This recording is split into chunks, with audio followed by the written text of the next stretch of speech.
Selamat siang Bapak Ibu dan Saudara semua. Oke. Saudara, di hari yang istimewa ini, di hari yang spesial ini, kita juga di tengah-tengah kita ada sahabat, ada boleh kami sebut dengan he's a family actually. Dia adalah keluarga bagi gereja ini, dan beliau dan beserta dengan keluarganya sebenarnya sedang berlibur, tetapi beliau mengambil kesempatan untuk dan beliau juga menyempatkan waktunya untuk ada di tengah-tengah kita. Jadi kita merasa sangat terhormat sekali. Dan ini adalah keluarga Pak Jonathan Patiasina beserta dengan ibu dan kedua orang anaknya yang ada di depan sini. Dan tanpa panjang lebar, saya ingin mengundang Pastor Jonathan Patiasina untuk maju ke depan dan kita beri sambutan yang paling meriah. Haleluya. Terima kasih Pastor Rashid. Apa kabar saudara-saudara? Shalom. Ini perasaan kurang lebih sekitar 8 bulan yang lalu kami ada di sini. Ya. Anehnya waktu saya pas ada di sini, waktu itu kalau salah masih di gedung yang lama ya. Masih ada di gedung yang lama.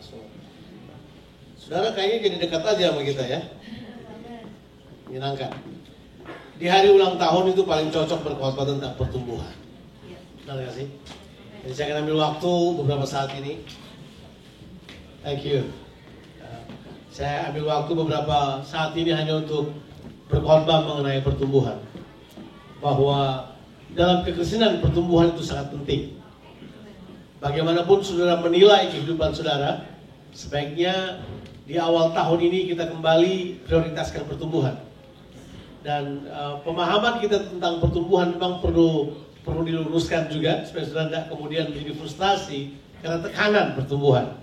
Karena yang paling penting dalam kehidupan ini bahwa kita bertumbuh. Sebab apapun yang hidup pasti bertumbuh. Organisasi tidak bisa bertumbuh loh saudara. Yang bertumbuh itu manusianya. Organisasi expand, sistem juga nggak bertumbuh. Yang bertumbuh manusianya. Sebab yang bertumbuh adalah organismenya. Organisasi nggak bertumbuh, kan begitu. Jadi maksudnya bagaimanapun kita menilai kehidupan ini, pertumbuhan seharusnya tetap merupakan keputusan kita. Manusia diberi pilihan dalam kehidupan ini. Ingat, menjadi tua itu otomatis. Bertumbuh adalah pilihan. Dengan kata lain begini, saudara bisa tinggal dalam kamar, makan Indomie dan baca komik, saudara jadi tua juga. Artinya gini, you can do nothing and still grow old. Tapi kalau saudara mengambil keputusan berbeda, saudara akan menjadi dewasa. Sekali lagi, kedewasaan tidak pernah kita ukur dengan usia.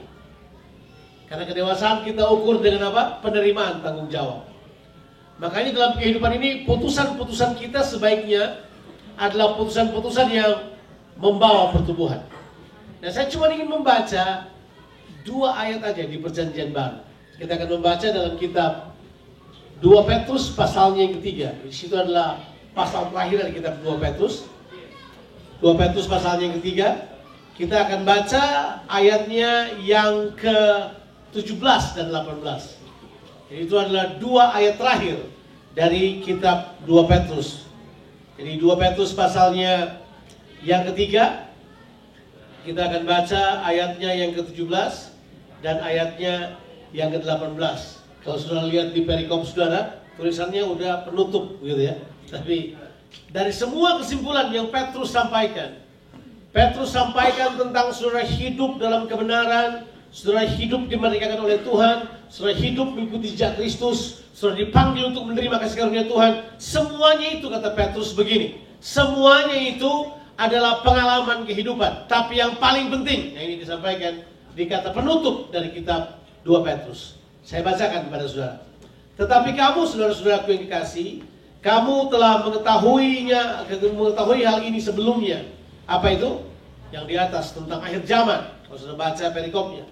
Karena itu waspadalah, supaya kamu jangan terseret ke dalam kesesatan orang-orang yang tak mengenal hukum, dan jangan kehilangan peganganmu yang teguh. Ayatnya ke-18. Tetapi bertumbuhlah dalam kasih karunia dan dalam pengenalan akan Tuhan dan Juru Selamat kita, Yesus Kristus.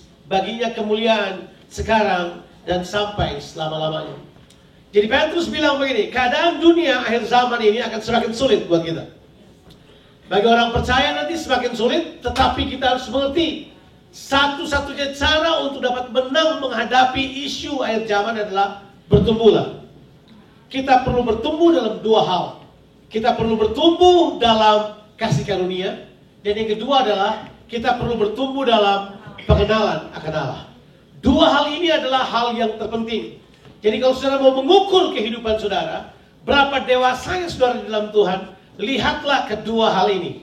Lihatlah bagaimana saudara bertumbuh dalam kasih karunia, atau saudara bertumbuh dalam pengenalan akan Allah. Nah, ini adalah dua hal yang sangat penting yang Petrus tekankan kepada kita. Jadi pagi hari ini, kurang lebih sekitar setengah jam ke depan, saya ingin menyampaikan kepada saudara tentang bagaimana kira-kira orang percaya dapat bertumbuh. Ya, mari kita akan mulai pada prinsip-prinsip sederhana yang ingin saya sodorkan kepada saudara. Prinsip yang pertama yang kita perlu mengerti adalah ini. Lamanya seorang percaya kepada Tuhan tidaklah menentukan pertumbuhannya. Dengan kata lain, sudah bisa ikut Tuhan 60 tahun dan tidak bertumbuh, bisa. Sudah bisa ikut Tuhan 30 tahun dan tidak bertumbuh, bisa. Sudah bisa ikut Tuhan 10 tahun dan tidak bertumbuh, juga bisa. Dengan kata lain, lamanya seorang di dalam Tuhan atau percaya kepada Tuhan tidak menjamin pertumbuhan imannya. Itu berarti saya tidak bisa berdiri depan saudara sambil berkata begini, saya sudah percaya Tuhan 34 tahun. Mau apa saudara? Saya nggak bisa bilang begitu.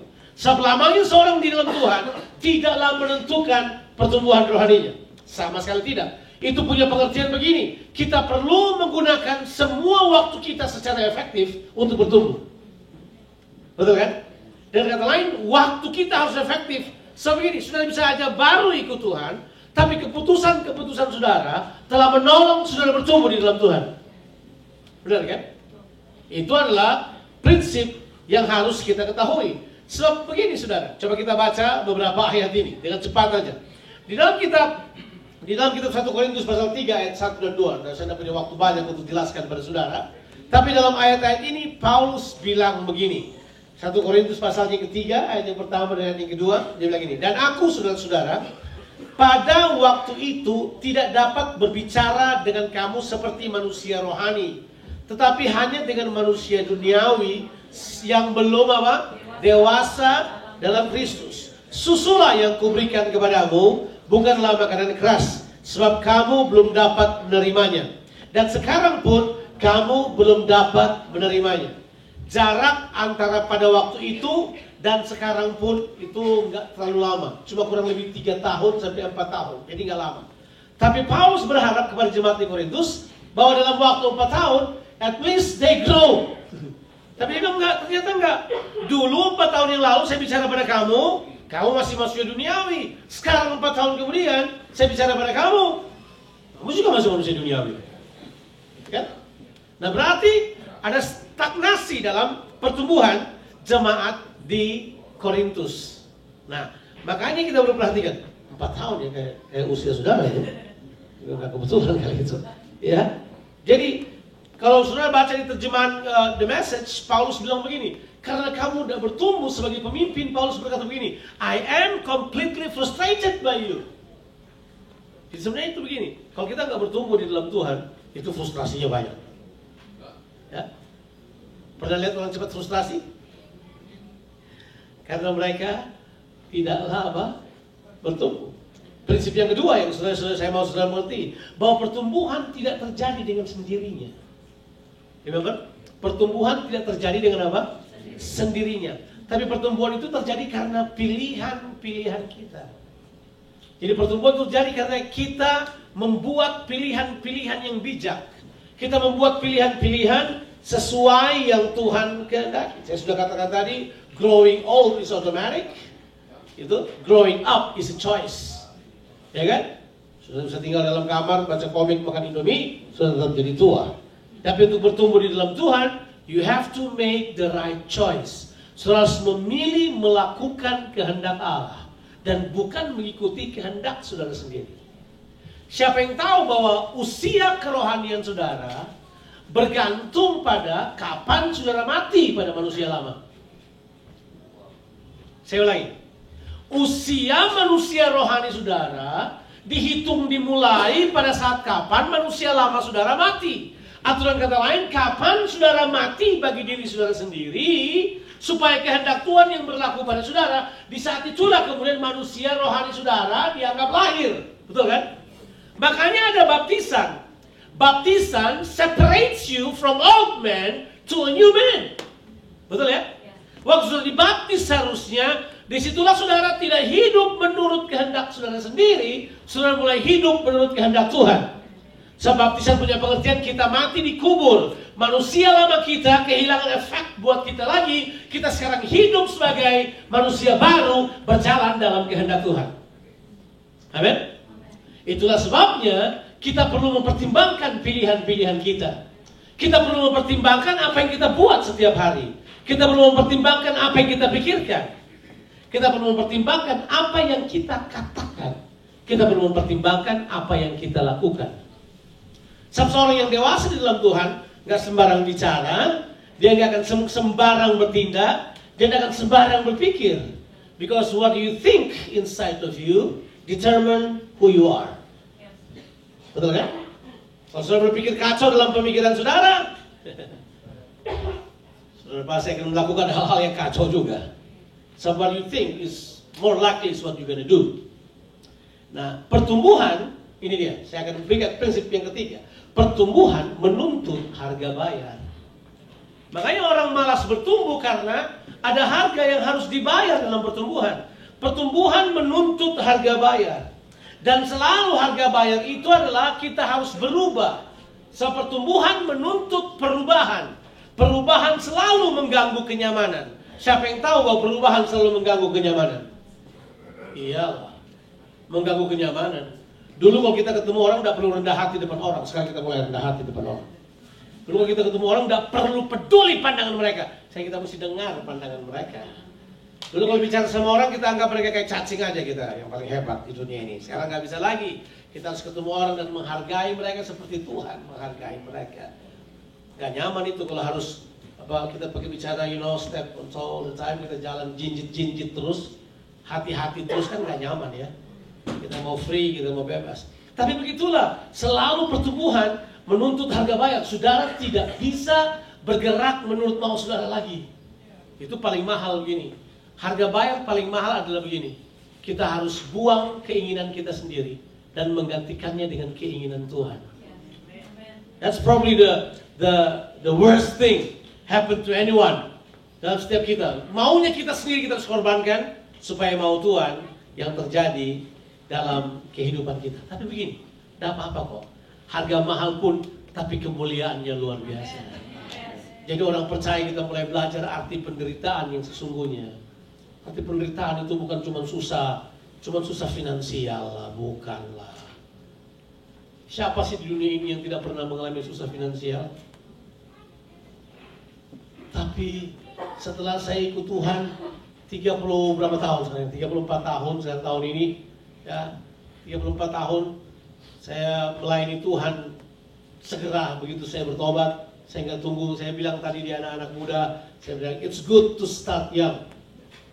Saya mulai dari muda, saya sudah mulai melayani Tuhan, sangat muda. Saya berkhotbah dari umur 16 tahun, berkhotbah di jalan-jalan, berkhotbah di sekolah-sekolah, berkhotbah di university, ditimpukin botol Coca-Cola paling sering. Saya biasa berkhotbah. Khotbah itu pekerjaan saya. Tapi berkhotbah tidak membuat saudara bertumbuh kan? Saudara perlu keputusan yang baik dalam kehidupan ini untuk bertumbuh. Tapi Alkitab bilang buat kita begini.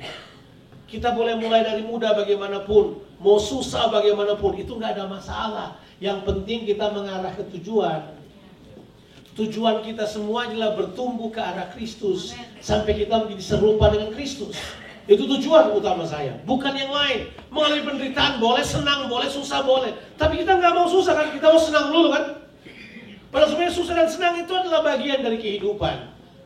Itu biasa saja itu. Nah ini dia. Salah seorang penulis bernama Diane Nayat berkata begini, aku berusaha mengalami apapun. Penderitaan atau ketidaknyamanan sementara tak berarti apa-apa bagiku. Selama aku dapat melihat bahwa pengalaman itu akan membawa aku ke tingkat yang lebih tinggi. Aku tertarik pada hal-hal yang tidak aku ketahui. Dan satu-satunya jalan menuju yang tidak diketahui adalah menerobos rintangan. Suatu proses yang selalu menyakitkan. Siapa percaya? Proses itu seringkali menyakitkan. Broken relationship akan menunjukkan kedewasaan saudara. Waktu saudara putus hubungan sama orang lain dan bagaimana saudara dengan rendah hati, minta maaf, berdamai sama orang lain. Harganya mahal. Harga diri terlalu mahal. Kadang-kadang ada orang yang nggak mau buang harga dirinya, dia pertahankan egonya, akhirnya dia kalah dalam pertempuran lebih besar.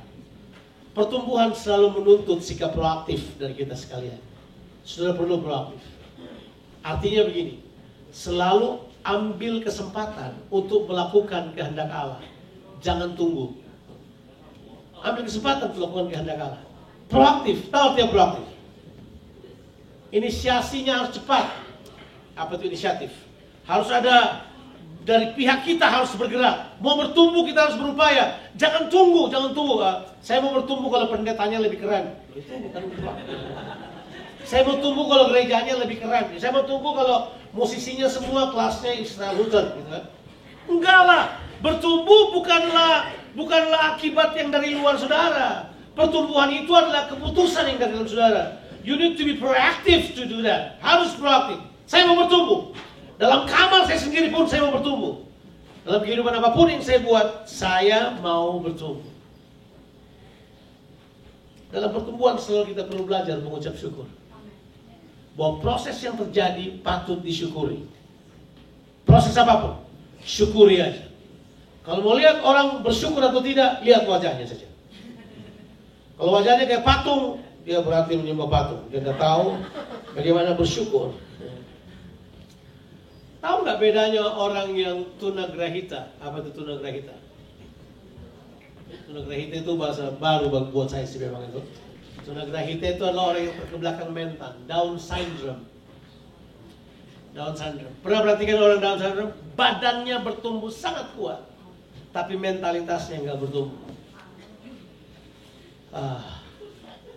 Sebenarnya secara rohani kita bisa jadi kayak orang-orang yang tunagrahita. Kita punya luar semua kelihatan keren, packaging kita kelihatan keren, isinya aja nggak keren. Kalau saya disuruh balik bertanya pada diri saya, have I grown up according to the will of God? I question myself every day in the morning. Apakah saya sudah bertumbuh? Keputusan-keputusan saya, cara saya memperlakukan istri dan anak-anak saya harus pertanyakan diri saya. Apakah saya orang yang mengalah untuk menang? Ataukah saya mau menang-menangan terus? Itu harus dilihat. Saya harus tahu apakah saya sudah bertumbuh atau tidak.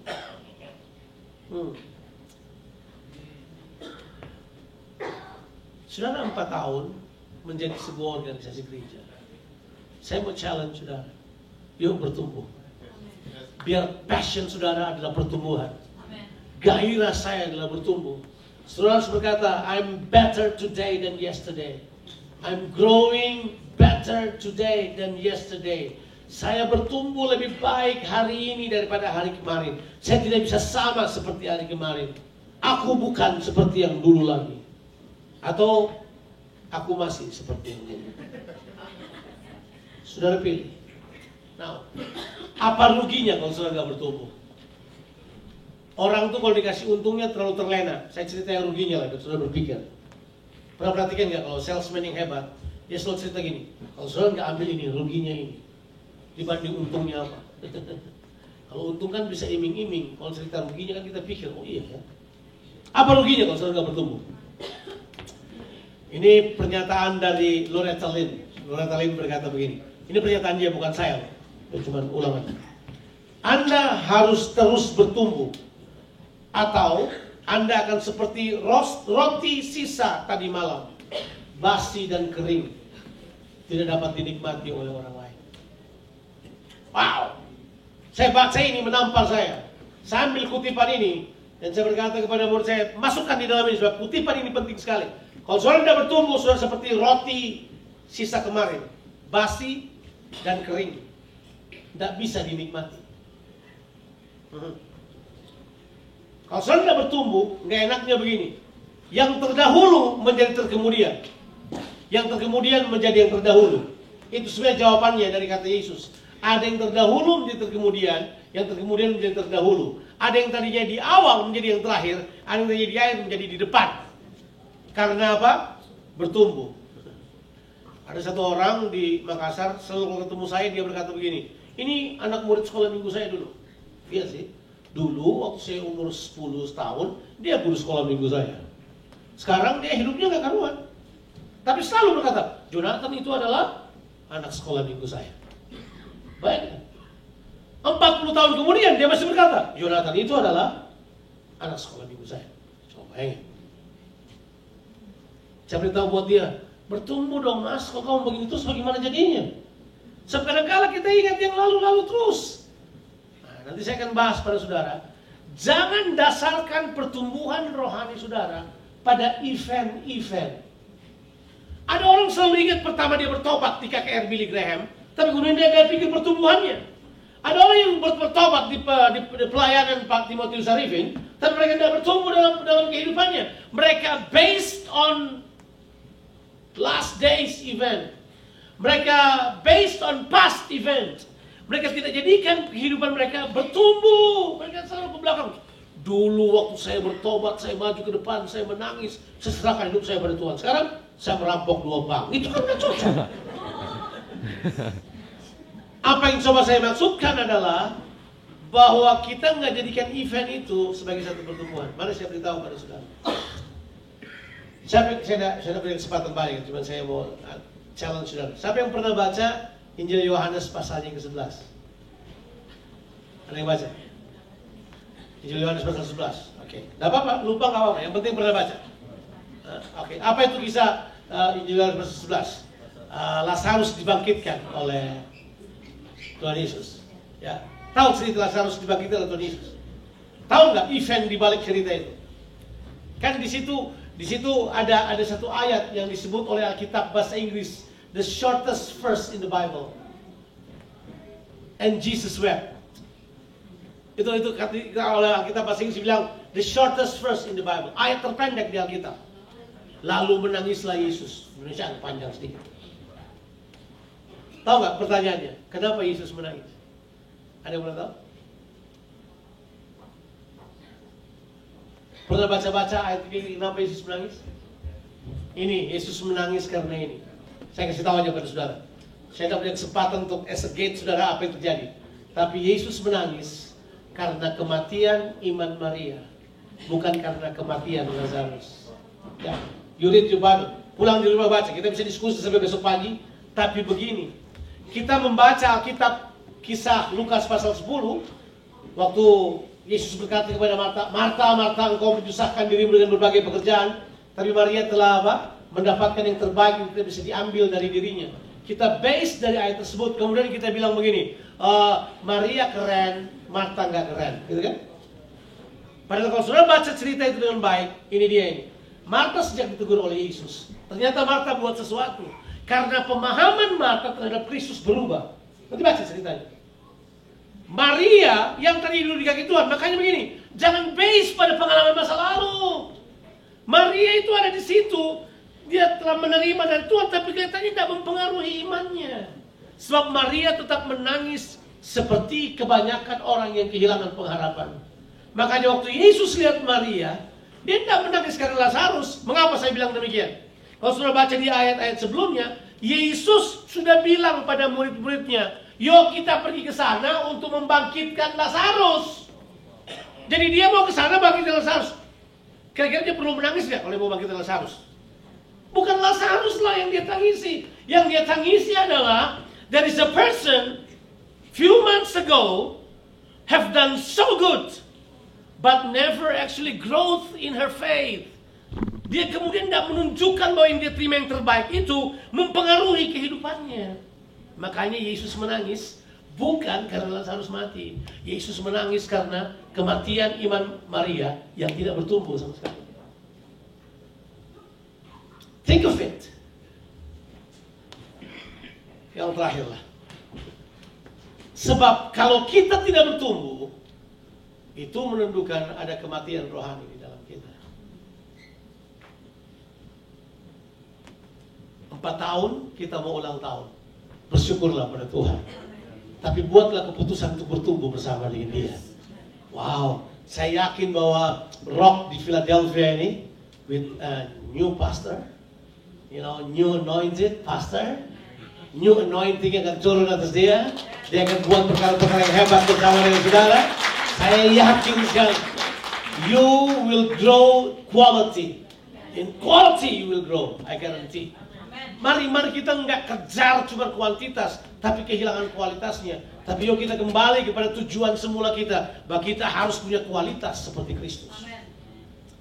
Yang terakhir, kalau saudara nggak bertumbuh, ini yang terjadi. Saudara gampang dikalahkan oleh roh dunia ini. Gampang dikalahkan oleh roh dunia ini. Yuk kita baca ayatnya. Galatia pasalnya yang keempat. Galatia pasal 4 beritahukan kepada kita ayatnya yang pertama sampai ayatnya yang ketiga. Saya bacakan buat kita. Galatia pasalnya yang keempat, ayat pertama sampai ayatnya yang ketiga. Yang dimaksud ialah selama seorang ahli waris belum akil balik. Saya ingin tahu apa itu akil balik? Dewasa. Sedikit pun ia tidak berbeda dengan seorang apa? Hamba. Sungguh pun ia adalah tuan dari segala sesuatu. Tetapi ia berada di bawah perwalian dan pengawasan sampai pada saat yang telah ditentukan oleh Bapaknya. Yuk kita baca sama-sama ayatnya yang ketiga. 1, 2, 3. Demikian pula kita, selama kita belum akil balik, kita takluk juga kepada roh-roh dunia. When your church filled with people who actually do not grow in their spirituality, then I guarantee inside of the church, di dalam gereja tersebut akan banyak sekali kompromi, akan banyak sekali kehidupan yang duniawi, akan banyak sekali ciri orang Kristen yang dikalahkan oleh dunia. Itu apa kita bilang? Kata itu penting sekali. Takluk. Tahu artinya takluk apa? Takluk itu isu perang kan? Istilah perang. Kalau tunduk itu isu sehari-hari, tapi kalau takluk itu dalam peperangan rohani, saudara dikalahkan. Takluk itu saudara punya menunjukkan kondisi saudara yang lemah, saudara gampang dikalahkan. Makanya gini, kalau kita nggak bertumbuh, ruginya begini, kita bakal dikalahkan. Mending kita bertumbuh. So set the pace. Kita mesti set pace kita. Saya mau bertumbuh dalam Tuhan. Kita harus set priority kita. Saya mau bertumbuh dalam Tuhan. Saya punya waktu 10 menit lagi untuk sampaikan kepada saudara. Bertumbuhlah dalam pengenalan akan Allah. Makanya kalau kita bilang hal yang sederhana buat jemaat suka pandang enteng pendeta kalau dia bilang ini, Bapak dan Ibu bacalah Alkitab setiap hari. Baca Alkitab, sudah baca dari cover ke cover kok nggak ada pertumbuhan. Ya, karena begini, kalau kita bertumbuh di dalam firman Tuhan, mari saya beritahu salah satu ciri orang dewasa. Salah satu dari banyak ciri. Ciri orang dewasa bahwa saudara bertumbuh dalam Tuhan adalah begini. Saudara dapat menyelesaikan masalah saudara dengan firman Tuhan sebagai panduannya dan bukan yang lain. Artinya saudara telah menemukan jawaban bagi masalah saudara sendiri dan aplikasikan firman Tuhan dalam kehidupan saudara dan saudara menang di atasnya. Itulah namanya pertumbuhan. It means you grow in the knowledge of God. Saudara bertumbuh di dalam pengenalan akan Tuhan. Kalau bertumbuh dalam kasih karunia adalah sebuah kehidupan yang menyerahkan diri kepada kuasa Tuhan, yang memampukan saudara melakukan hal-hal yang tidak sanggup saudara lakukan dengan kemampuan saudara sendiri. Itu susah. Buat orang sombong susah kasih kesempatan buat Tuhan yang mengerjakan dalam dia. Dia mau dia yang mengerjakannya. Sebab arti bertumbuh dalam kasih karunia itu begini.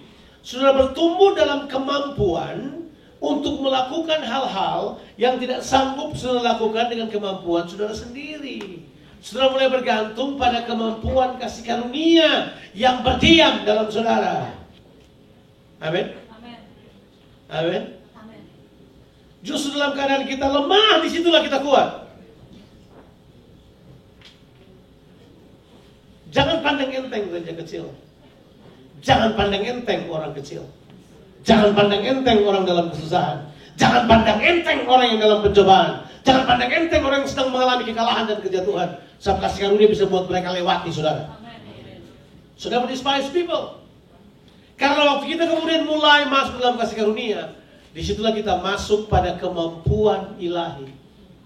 Bapak-bapak dan ibu-ibu, kita sedang hidup di zaman yang semakin susah. Tidak gampang, tapi mari saya beritahu pada saudara, kasih karunia akan memampukan saudara untuk bisa mengatasi semuanya. Di mana saudara dapatkan kasih karunia? Enggak ada tempat lain. Di dalam Yesus ada kasih karunia.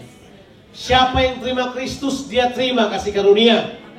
Jadi harusnya kasih karunia berdiam dalam kehidupan saudara.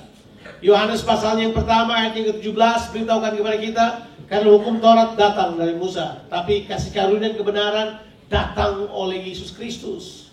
Kalau kita terima dia, kasih karunia sekarang berdiam dalam kita. Itu kasih karunia perlu bertumbuh. Kita tidak menggunakan banyak kekuatan kita lagi. Kita mulai menggunakan kekuatan kasih karunia yang bekerja di dalam kita. Saya travel banyak. Saya travel banyak banget. Aduh, orang kalau lihat saya travel mereka capek sendiri. Jadi mereka baru lihat mau kemana-kemana udah capek mereka. Saya enggak aja tuh. Saya enjoy banget. Saya menikmati sekali. Tapi boleh saya beritahu buat saudara satu hal. Ada kekuatan yang memang khusus. Kalau orang tanya saya, bagaimana bisa kuat kayak gitu? Jawabannya bukan dari saya lah. Dari mana? Bila model saya ada kuat apa? Nggak ada. Secara kekuatan nggak bisa. Daripada kekuatan lain yang memampukan kita. Kasih karunia itu begini, saudara. Memampukan saudara untuk melakukan hal-hal yang tidak sanggup saudara lakukan dengan kekuatan saudara sendiri. Coba, saya tawarkan pada saudara. Bertumbuhlah dalam kekuatan itu. You will overcome a lot of problem, temptations, hindrances. Karena apa? Saudara sedang masuk kepada kekuatan yang lain yang bekerja dalam kehidupan saudara. Ya. Orang yang bergaul dengan saya, mereka akan berkata begini, apa sih spesialnya orang ini? Tidak ada spesialnya orang ini. Sebab orang ini punya sesuatu saja yang ada pada semua orang. Kasih karunia. Cuman itu aja. Guru saya dari kecil sampai saya selesai SD itu, saya bodoh banget. Saya bodoh banget. Sampai guru kelas 5 berkata begini buat saya, kalau kamu naik kelas, saya keluar dari sekolah ini. Ya. Orang duduk di bangku SD itu 6 tahun. Saya bilang saya duduk di bangku SD 6 tahun. Saya duduk 4 tahun, berdiri depan kelas 2 tahun. Itu saya terjadi. Saya berdiri depan kelas tiap hari. Orang bilang saya bodoh. Bayangkan. Sudah bodoh, hitam, kecil, pendek. Hidup lagi. Gak ada harapan. No hope. Tapi begitu kehidupan yang sederhana ini disentuh oleh kasih karunia. Coba. Enggak perlu membesarkan diri. Sudah boleh tes aja. Teman-teman dekat saya sudah tanya. Mereka nggak dapati satu kelebihan pun dalam diri saya. Kecuali mereka bilang begini, orang ini disentuh kasih karunia. Saya mau dikenal sebagai orang kayak gitu. Saya mau dikenal sebagai pengkhotbah yang hebat. Saya mau dikenal sebagai orang yang enggak. Saya cuma mau dikenal bahwa this man has been touched by the grace of God. Dan itu berubah segala sesuatu. Bagaimana? Saudara kasih kesempatan, kasih karunia Allah bekerja buat saudara? Boleh saya beritahu buat saudara, saya dan istri saya, kami melihat kalau kasih karunia Allah bekerja, pintu yang tertutup terbuka. Kami hadapi banyak pintu yang tertutup, kami lihat terbuka di depan kami. Makanya definisi kasih karunia begitu banyak buat kami. Ada jalan di padang gurun, ada sungai di padang belantara. Ketika orang bilang tidak mungkin, jangan menyerah pada perkataan itu. Ingat, ada kekuatan lain yang bekerja dalam saudara. Dan kekuatan itu tetap bergerak sampai hari ini. Doa saya begini, gereja ini mensyukuri apa yang Tuhan sudah berikan buat saudara. Dan kemudian bertumbuhlah. Jangan menoleh ke belakang lagi. Lihatlah ke depan. Di sana ada Tuhan. Dia mau kita menjadi serupa dengan Dia. Tuhan memberkati saudara. Selamat ulang tahun. God bless you.